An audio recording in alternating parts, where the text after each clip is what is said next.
80 शब्द प्रति minute dictation start करते हैं 5 सेकंड बाद।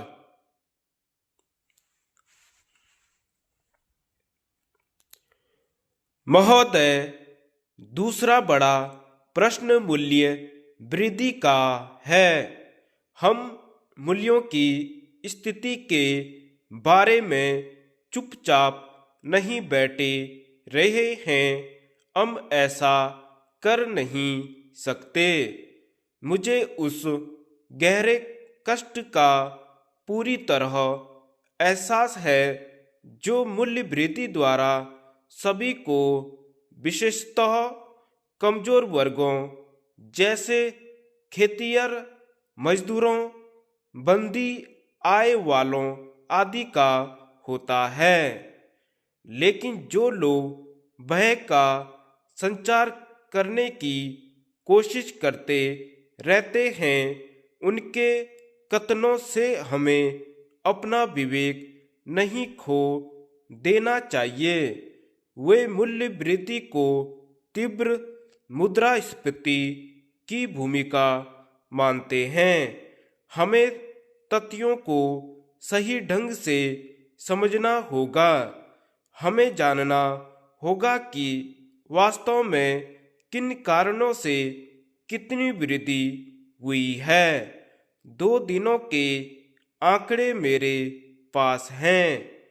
18 जुलाई 2001 को समाप्त होने वाले सप्ताह को, जिसमें थोक मूल्य सूचकांक 1 वर्ष पहले की अपेक्षा 4% ऊंचा है।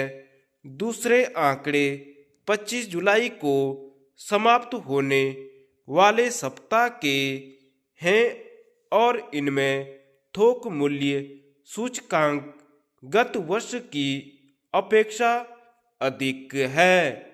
अनाजों के लिए सूचकांक 2% कम है और चावल को छोड़कर अन्य सभी अनाजों के मूल्य पिछले वर्ष की अपेक्षा गिरे हैं। सरकार का उद्देश्य पारिवारिक जरूरत की 4 चीजों के दाम स्थिर रखना है। चावल के दाम 2% बढ़े हैं, लेकिन गेहूं, ज्वार और बाजरे की कीमतें पिछले वर्ष के इसी सप्ताह की अपेक्षा कम हुई है। इसलिए कीमतों की प्रवृत्ति से उन उपायों का अन्यतम महत्व उजागर होता है जो नकदी फसलों की पैदावार बढ़ाने के लिए किए गए हैं। इस संबंध में कपास के महत्व का जिक्र किया गया है। अतीत में इनमें से कुछ के प्रति लापरवाही बरती गई थी और अब हमें अनुसंधान तथा अन्य उपायों का विस्तार इन तक इसी प्रकार करना चाहिए जैसे हमने गेहूं के मामले में किया था।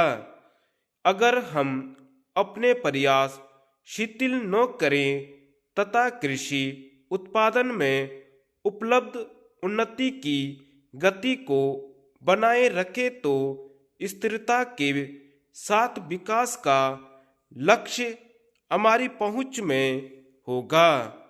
किसी ने यह भी कहा है कि विकासशील अर्थव्यवस्था में मूल्य चढ़ते ही हैं और यह बात उन्होंने बड़े अच्छे समय पर कही है।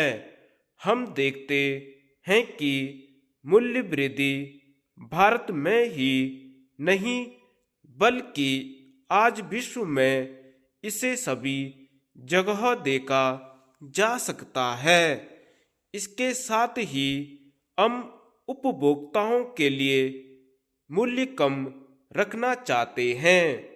साथ ही हमें यह भी सुनिश्चित करना है कि कृषि की उपज भी बढ़े।